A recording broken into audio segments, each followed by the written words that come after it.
Hello, hello, hello, everybody. Welcome to the Creators Lounge podcast. It has been a minute since I recorded a new episode, and I'm super excited to talk to the guest today. My man, give us an introduction. What is your name? Where are you from? And what do you do? Hey everyone, my name's Azra. I'm from the States. I live in Oklahoma, and I make music on the computer. I make future funk and hip hop, but mostly future funk. So. All right, man, that's fantastic. Now we got a lot to cover today, and I've known you for a minute. I was introduced to you by my cousin, actually, and then you and me started talking, and going back and forth and stuff. So I'm super excited for the conversation today. The first thing I want to start with is you just mentioned that you primarily make future funk, but obviously a lot of people aren't familiar with that genre. If you could, please explain to us what is it and what does it sound like? So future funk is basically when you sample old disco and funk records anywhere from the 60s to the 90s. And it basically sounds like sped up funk and disco, or like, it depends what you do with it, All right, fantastic. But yeah, like you said, it's really strong in the sampling aspects, and whether it's disco or Japanese city pop, because you can do a lot with it. Yeah, it's pretty much built around sampling. I'm curious for you though, how did you first discover future funk? This might be a pretty weird answer, but like I really wanted to be a music producer, so I just started genre hunting, and then I found future funk, and it just stuck the most with me. That's super cool, man. So you wanted to be a producer, you started looking for a genre. What was it that attracted you to future funk though? Because obviously disco and sampling stuff like that, it's kind of old music. What was it that stood out to you that made the genre interesting? Probably the sampling and the pictures, the cover art, the anime. The anime was a factor for you? Yeah, Okay. pretty much. Explain why. Like, I just feel like the future funk and anime like mixes in well, like very well. Love it. So the whole aesthetic of it then was kind of what drew you to it. It was the artwork, the sound, the rhythm, everything. It's really, really cool. I love how you vibed with it immediately, even though it was like a new sound for you. Did you grow up listening to disco and funk and things like that? Actually, I did listen to some disco and funk records, but not like growing up on it. It's just like I listened to it occasionally, and then like when I heard future funk, I became more attached to it. So. Yeah, makes sense. And it's really cool as well because it's kind of like bringing disco and funk like to a new generation, a new era of people who might not be familiar with it. So you're doing God's work, man. Yeah. And you mentioned before that like you wanted to start making music. Tell us about that moment. Like, what was it that triggered you to feel like I want to be a music producer? What was that moment like for you, and like what caused it? I was in like a family of musicians. Like my dad like played the guitar just a little bit, but like I was in a family full of singers, and then I like had a moment with God and just talked to him about it to see like if I wanted to like make music or not. So. Wow, man. So it was a pretty deep thing for you then. It wasn't just like I want to be a producer. It was like I want to be a producer then. Yeah.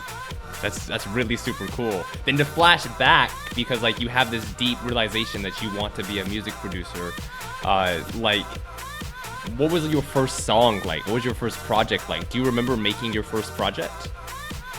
Actually, yes, I do. All right, man. We gotta go there. We gotta go there. Tell us about it. Like, what was it like? What was that process like? What's the memory like? I remember being in Ableton Live 9, and I was actually copying a song from La Nightclub, which is an old French house duo. I can't remember. It was a sample from the Brothers Johnson. I don't remember the name of the song. Gotcha. So, and you were trying to recreate the song, is that correct? Like recreate it and like make it like and like name it like I think I named the project Groovy. Okay. I don't know if it's still on my YouTube or not. Sure, got you. And for that project, you were trying to make it into a future funk type song, correct? More like French house. Okay. And I added like a break to it. I think it was Impeach the President, if I'm not mistaken. Gotcha. Okay, all right. Then sampling's like been there with you like from the very first song you ever made. Then talk to us about sampling, because it's a core aspect of future funk, of French house, even of like hip hop beats and stuff like that as well. What does sampling mean to you? How do you find a sample? What are you looking for whenever you choose a sample? How I find a sample, I just go disco and funk hunting online, whether I be like going on YouTube. I look at a bunch of YouTube channels, and Boogie 80 is one of my favorites. What I'm looking for, it changes every time. Like I would be looking for strings, for a little bit of synths, all kinds of stuff. Gotcha. So it depends on your mood and your mindset. Is that right? Exactly. Okay. All right. That's cool. So far, like, what has been like one of the favorite samples you've worked with? Favorite samples? That's a tough one. I'm going on my SoundCloud right now. Pull it up, man. Pull it up. Through. Dig through it. Figure it out. I want to hear, because you do have a really strong back library of songs. So I mean, you've been quite prolific as a music creator. It would probably be The Evasions All Wrapped Up, or Ariane, Your Love Makes Me a Winner, or I Saw Him Make Eyes at You by Flowchart. Awesome. Probably man. one of the three. And I love how you know the songs and the artist immediately. What is it about those samples though that you enjoyed so much? It would probably be the singing and the melodies and the drums inside of it. Gotcha. So just every aspect of the clip is good for you. Yeah. So I'm curious about that though. Let's talk about it for just a minute, because for those songs specifically, you liked everything about the song, and so you used it to create your own song. Has there ever been a situation where you didn't like the entire song, but you liked one element of it, and so you were able to sample that section? Does that make sense? Yeah, definitely. I think I've done that a couple times in the past. Generally, then, whenever you are working with a sample, then are you working with the entire song, or are you usually working with like a specific 3-second clip or 5-second clip? Like it change. Like I said before, it changes every time. Like I could be like taking a 1-second clip and loop it all over, but like I am planning on like making it more, what's the word for it? More like I got to like use more samples and not just repeat it over and over, have some variety. Okay, all right, I see. That makes sense. And then talking about that, because we talked a lot about sampling already, and you could answer this either from a sampling standpoint or from a listening standpoint. For you personally, Azra, what are the artists that you respect the most? Who are the artists that you respect the most? That's also a tough one, but I think it would probably be Tatsuro Yamashita and a few others. Yeah. I kind of expected that answer, to be honest, because like, who hasn't been touched by his music? Tatsuro he made such amazing music for his time, and then now to see what everyone is doing with it, in as much as remixing it, sampling it, etc., you know, it's pretty magical stuff. What is it about Tatsuro that you enjoy so much? Honestly, everything. Like, it could be anywhere from his singing to the music that he produces, you know? Everything. And have you actually sampled one of his songs. Okay, I was gonna ask that, yeah. You have, that's so cool. And are you gonna do it again? Definitely so. Yep. Definitely so in the future. Yep. I thought so, man. I thought so, for sure. I'm gonna flip the conversation a little bit and look more at like the personal side of like your music creation and everything. For you, you're a relatively young artist, and you know you're working in future funk primarily. Obviously, you know, a little bit of every genre, but primarily future funk. It's not a super competitive genre. There's definitely room for everyone to shine. And for you, what are some of your hopes and ambitions to do with your music? Honestly, to like reach out to the people, like be in a community, and like obviously get featured in some promotions, but Mhm. I already have some. Awesome, awesome. So you just want to keep growing then as a music producer. Yeah, That's great. basically. That's great, man. And you said you'd been featured in some stuff already. Go ahead, brag about it. What have you? What kind of stuff have you? The growth you've seen so far. So I've been featured in Topaz Club like 3 or 4 times now, and I've been featured in 2 or 3 Future Funk monthly mixes by Andrew Turner. Mm-hmm. Sorry. All right, man. It's great. It's great. And how does it make you feel to have to achieve stuff like that? It makes me feel like really happy, and like it lets me know that this is where I belong. Mm-hmm. You know. That's great to hear, man. I'm so glad to hear that. And I mean, obviously, that would be like one motivating factor for you to keep creating and sharing your content. What's another motivating factor for you to keep sharing your music, to keep putting yourself out there? Friends of mine that go to school with me. Mm-hmm. Talk more, bro. I mean, I want to hear about this because I think that I honestly believe that having the right people around you is like the one deciding factor that can make or break a person. You see it so often, people who are surrounded by negative energy and like so quickly they give up their dreams, they fall into depression, you know, and they just kind of quit, you know, living for themselves, living happily. Whereas on the flip side, the ones who do have, you know, positive people around them, building them up and encouraging them, they just seem to thrive so much better. Talk to us about your friend circle. And I'm kind of surprised, to be honest, to hear, you know, that friends at school, because a common complaint that I hear from a lot of producers is that people at school don't accept them. So I think it's really cool that your friends do encourage you and support you. Talk about it more if you could.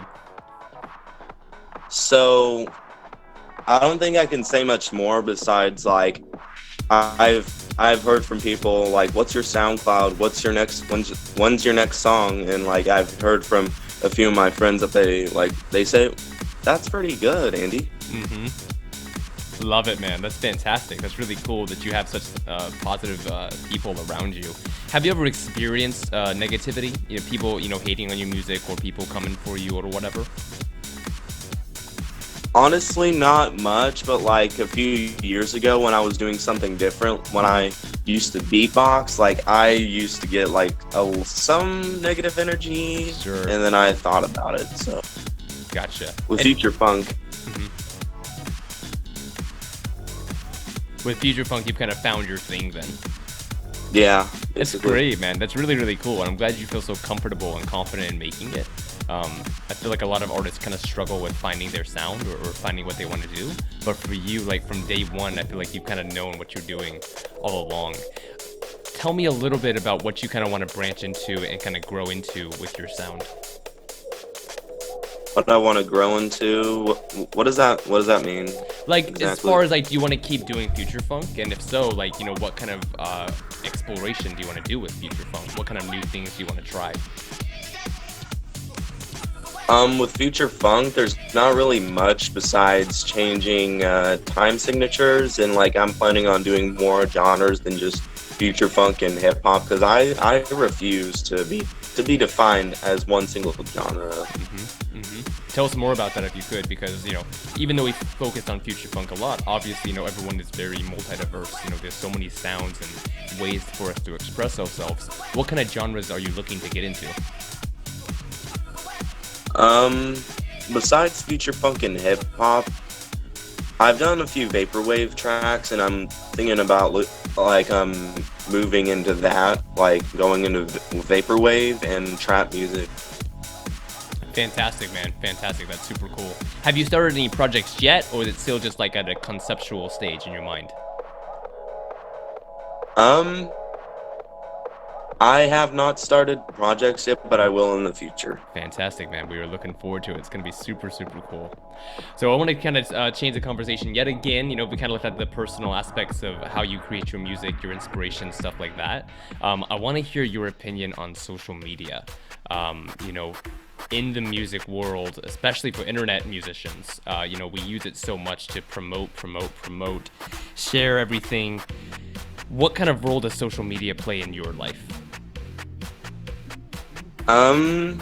I mean, social media has its good and its bad. Like, you got the haters and the negativity and all this nasty bull crap on the online. And you got the good, like, you've got supporters and good videos and whatnot, good messages. So there's pros and cons. Do you feel like ultimately it's a positive influence for you, or do you think overall it's kind of a negative thing for you? It's a mixture of the two, honestly. I think, like, more positive, though. More on the positive side. That's fantastic. And how much does it influence your music creation, being on social media? It does influence, like, yeah, it does influence the, like, I look at other future funk tracks and, like, I get inspired to make tracks. That's fantastic, man. Really super cool. Do you have like a group of like musician friends on the internet? Actually, I do. I like one of my, I think I have like 4 or 5 future funk friends that I mainly talk to, and I'm in collaboration with 2 of them, and like there's gonna be a new EP soon, and I'm almost completely done with it, and I've collaborated with 2 artists. Dude, that's super cool. Can we know who the artists are, or not right now?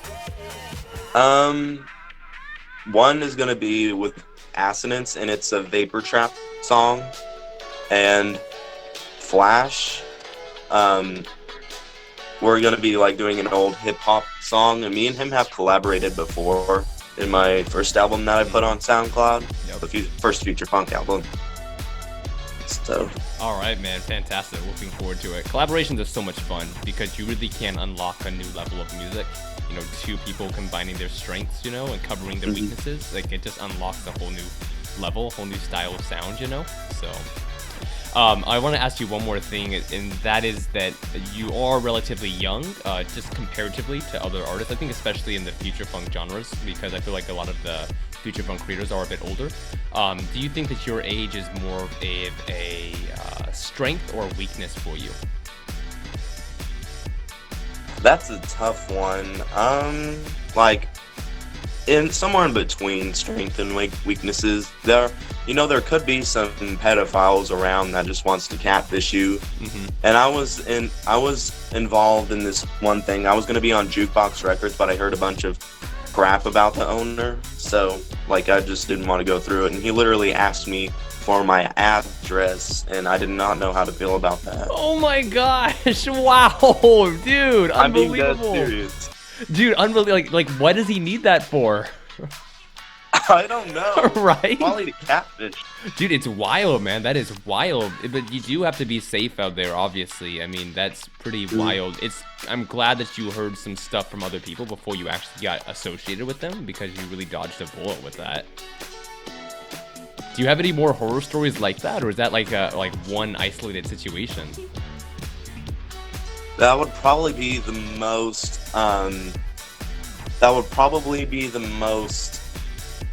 Yeah, that's probably gonna be the only situation that happened to me. Good.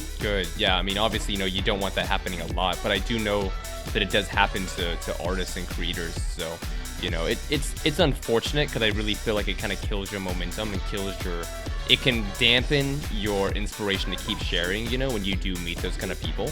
But, I hate to say it's part of the game, but it is something you have to go through and face, and overcome.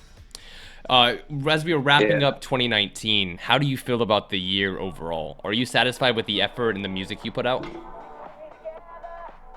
Overall, yes, and I on my tracks I've made thousands of views combined. Some of my tracks went into the thousands, and that makes me happy. It does, man. Talk about it more. How do you feel about stats and numbers and things like that? Do you actively monitor it, or is it just something that you do notice from time to time? It's something that I notice from time to time, and I also monitor it sometimes. And when I looked at my all-time stats, I was pretty much overwhelmed with the results. Sure, dude, it's awesome. And it must feel so rewarding because you have put so much effort and so much time into it. And it's great, man. It's great. So keep it up. I want to ask you about that real quick because, like I said before, you do have a very strong back catalog of content of music and stuff like that. Is it difficult for you to put out songs? It seems like it's not, but is it secretly? Honestly, I'm not very nervous about it. Like, except if I'm doing something different, I might be just a little tad bit nervous. But other than that, no. Not at all. So you just make it and you put it out, right? That's Yeah, fantastic. and I put time and effort into it too. Make sure the sound's not crappy. Sure, absolutely, absolutely. I'm curious about that if I can ask, and you might not have an answer. Do you consider yourself a perfectionist? Not yet. Mm-hmm. Not yet, but I'm probably in the next 5 years or so, I'll be like a total professional, hopefully. Okay, all right. So you want to move towards perfectionism then, is that right? Yeah, I'm wanting to Gotcha. get better and use more chops and experiment more. How interesting. Okay, yeah, I see what you mean. Obviously, skills do grow and change, as we develop more and keep doing it. Do you feel like your skills have developed significantly since first starting? Definitely so. Like, I used to like rush things a bit, but now like I'm making sure, like if I were to ever rush again, then I would just look through it over and over and over, make sure it's perfect now. In what ways do you feel like you have improved, and how did you improve exactly? For one thing, not copying other people's samples, not as much at least, Sure, I see. and using better samples and like mastering. Like I've gotten into that, and I got like, it's like SoundCloud has been a bit trashy lately, so I had to like starting from this EP, the new EP I'm making. I'm probably just gonna go to some website that converts it, and then like when I upload it, it sounds just like it does like when you're listening to it in Windows Media Player or whatever. Sure. Gotcha. Talk about SoundCloud for a minute if you want to, or if you have any opinions. Obviously, a lot of creators are very angry at them. They've had a lot of changes, both in people who are working for the company and also directions they're taking with the company. How do you feel about SoundCloud right now? SoundCloud, like it's a pretty great app, and I do love it. But then like the people behind it are not really that smart. Like last year, they said they would be like trying their best to make like to make the track sound better, and like now they said that they would they just broke their promise basically, and they were going to, like, for free users they would only limit to 15 tracks, but SoundCloud actually listened to us, and there's not gonna, like, it's not gonna change. The upload limit's not gonna change for free users. So, and then like I was so close to using Audius, mostly because that other Future Funk artists were going to Audius, and I tested that out. And what I've heard, like a few days afterwards, it seems to be worse, and it seems to be trashy. And I actually tested out one of my tracks on private. It sounds pretty crappy, to be honest. I'm not gonna lie. Sure.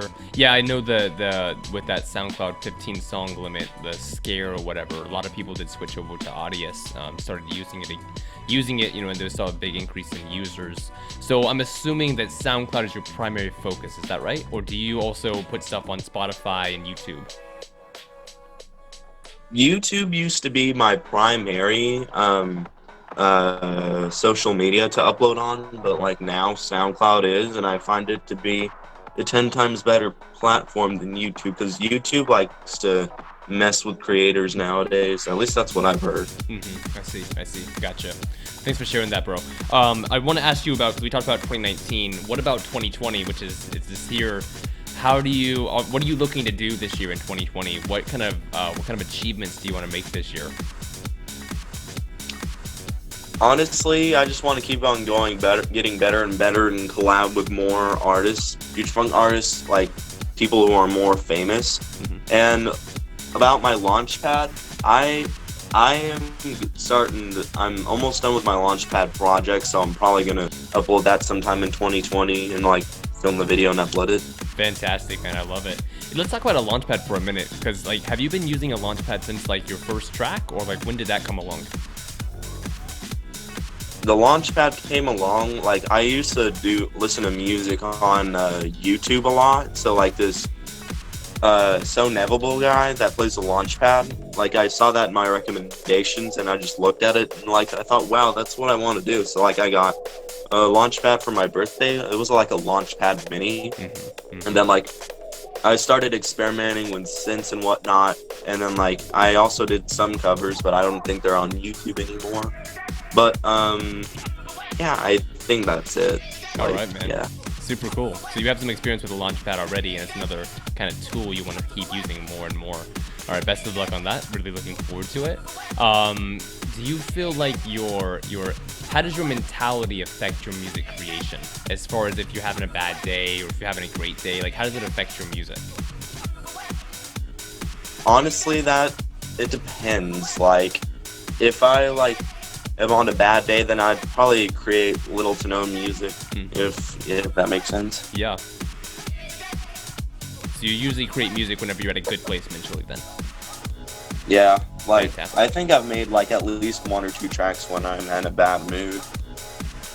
How do you feel about those tracks looking back at them now? I felt like I could have done better, like, but you evolve, get better at it over time. All right, man. Fantastic. That's super cool. Also, as we kind of wrap this section up, I'm curious for you, from your times making music and creating music, sharing music, what are some of the biggest pieces of wisdom that you've learned along the way? Not much, but like I've heard from someone to never give up and don't give in. And I've listened to your videos and they're pretty inspiring. Dude, come on. You make me blush. Thank you. I appreciate that, man. I appreciate that. So, never give up. I agree with that 100%. I think it's super, super important. And Azra, I want to thank you so much for coming on the show today, man. With every guest that comes on, we always do a speed round at the very end. I'm going to ask a very quick question, and you just give a very quick response. Are you ready to get into it? Yeah, let's do it. All right, man. Let's do it. Let's do it. All right, here we go. 3, 2, 1. What is your favorite color? Probably all colors, but if I had to pick one, it would probably be black or red. Very good. What is your favorite food? That's a tough question. It's the fire round. It would be anywhere from ramen noodles or the burger from Burger King. Like, just any burger, but I think the Bacon King. All right, very good. The 2 bomb side. What languages do you speak? Mostly, not mostly, but like primarily English. Very good. What countries do you want to visit? If any, probably somewhere in England or in Japan. All right, very good. What is your favorite rest activity? Rest activity. Like, what do you like to do on your breaks? Yeah. Probably just sit on my butt and do nothing, or make music, or play video games. All right. Love the honesty. And last one, what is something you want to do that you have never done before? That's also a very tough one. I honestly don't know. Not yet. All right, we'll pass, and the fire round is over. Azra, thank you for sharing insights to your process and your music, your inspirations. Dude, it was fantastic. Before we wrap up, is there anything you want to say to the audience? Anything you personally want to say?